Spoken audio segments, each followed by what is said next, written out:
नमस्कार दोस्तों चैत्र मास की पूर्णिमा को चैत्री पूर्णिमा कहते हैं और चैत्र मास की पूर्णिमा हिंदू वर्ष की प्रथम पूर्णिमा होती है। पहला महीना होता है चैत्र का महीना। तो इस पूर्णिमा का शास्त्रों में बहुत विशेष महत्व बताया गया है। चैत्र मास की पूर्णिमा के दिन हनुमान जयंती मनाई जाती है। भगवान हनुमान का जन्मोत्सव मनाया जाता है। तो आज का दिन बहुत महत्वपूर्ण होता है और आज की इस वीडियो में आप जानोगे कि चैत्र मास की पूर्णिमा कब है, पूर्णिमा कब प्रारंभ होगी, कब समाप्त होगी, व्रत आपको कब धारण करना है, स्नान दान की पूर्णिमा कब है, हनुमान जयंती कब है, चैत्र मास की पूर्णिमा पर किन देवी देवताओं की विशेष रूप से पूजा आराधना करनी चाहिए, कौन सा उपाय करें जिससे कि श्री लक्ष्मी नारायण जी की कृपा सदैव हमारे ऊपर बनी रहे। व्रत और पूजा से संबंधित संपूर्ण जानकारी आपको आज की इस वीडियो में मिलेगी। तो चलिए शुरू करते हैं। पौराणिक मान्यताओं के अनुसार त्रेता युग में चैत्र महीने की पूर्णिमा पर भगवान शिव के अंश और प्रभु श्री कृष्ण ने ब्रज में गोपियों संग रास रचाया था, जिसे शास्त्रों में महारास के नाम से जाना जाता है। इस दिन गीता और रामायण का पाठ करना एक महत्वपूर्ण अनुष्ठान माना जाता है। आज के दिन दान पुण्य करने से पूर्वज जन्म के या इस जन्म के संचित पाप कर्मों से मुक्ति मिलती है और मन की समस्त मनोकामनाएं पूर्ण होती है। तो आज के दिन दान का विशेष महत्व माना गया है। चैत्र मास की पूर्णिमा तिथि के दिन सूर्योदय से पहले उठना चाहिए। मतलब पूर्णिमा तिथि के दिन ब्रह्म मुहूर्त में उठकर पवित्र नदियों में स्नान करने का विधान हमारे शास्त्रों में बताया गया है। अगर ऐसा संभव ना हो तो अपने घर पर ही नहाने के जल में गंगा जल मिलाकर ब्रह्म मुहूर्त में सूर्योदय से पहले स्नान कर लेना चाहिए। चैत्र मास की पूर्णिमा तिथि के दिन से ही जो भक्त बैसाख मास का स्नान करते हैं उनका स्नान प्रारंभ हो जाता है। तो बैसाख मास का स्नान चैत्र पूर्णिमा से प्रारंभ होता है और बैसाख पूर्णिमा पर समाप्त होता है। अब जानते हैं चैत्र मास की पूर्णिमा कब प्रारंभ हो रही है, कब समाप्त हो रही है और व्रत आपको कब धारण करना है। देखिए, पंचांग के अनुसार इस साल की पूर्णिमा तिथि 5 अप्रैल को सुबह 9:19 पर प्रारंभ हो रही है और समाप्त होगी 6 अप्रैल को सुबह 10:04 पर। तो आप अब जानना चाहते होंगे कि पूर्णिमा का व्रत कब धारण करना है।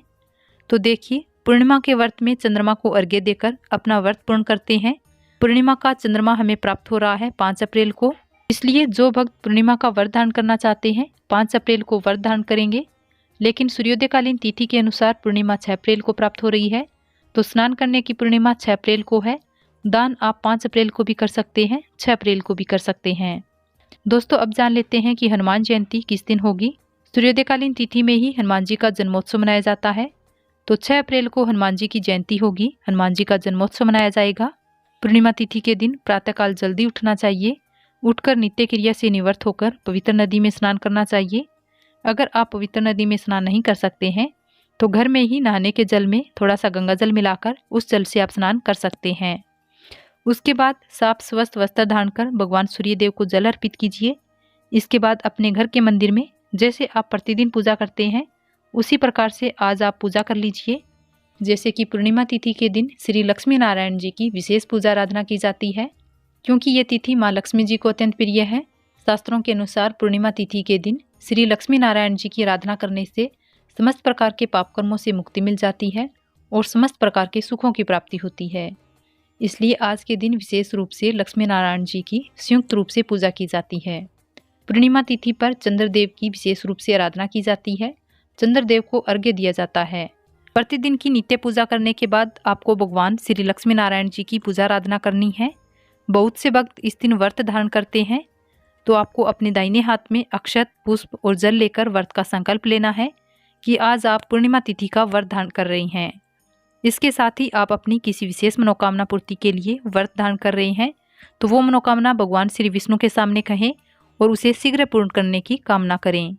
व्रत में, पूजा पाठ में जाने अनजाने कोई भी भूल चूक हो जाती है तो उसके लिए क्षमा प्रार्थना कर लीजिए। अब आपका व्रत प्रारंभ हो जाता है। अब आपने जो भी अपने हाथ में सामग्री ली है उसे लक्ष्मी नारायण के चरणों में अर्पित कर दीजिए और उसके बाद धूप, दीप, नैवेद्य, अक्षत, पुष्प इत्यादि अर्पित करके विधि विधान से लक्ष्मी नारायण जी की पूजा कीजिए। और आज के दिन सत्यनारायण की कथा का पाठ भी आप करना चाहते हैं तो कर सकते हैं। सुबह या शाम किसी भी समय कर सकते हैं। आज आपको भगवान श्री हरि विष्णु के मंत्रों का जाप करना चाहिए। कनक धारा और श्री सूत्र का पाठ करना चाहिए। व्रत जो भक्त धारण करते हैं वो तो आज सत्यनारायण भगवान की पूजा आराधना करते ही हैं, पर जो भक्त व्रत नहीं करते हैं उन्हें भी आज के दिन भगवान श्री सत्यनारायण जी की कथा का पाठ करना चाहिए और लक्ष्मी नारायण जी की पूजा करनी चाहिए।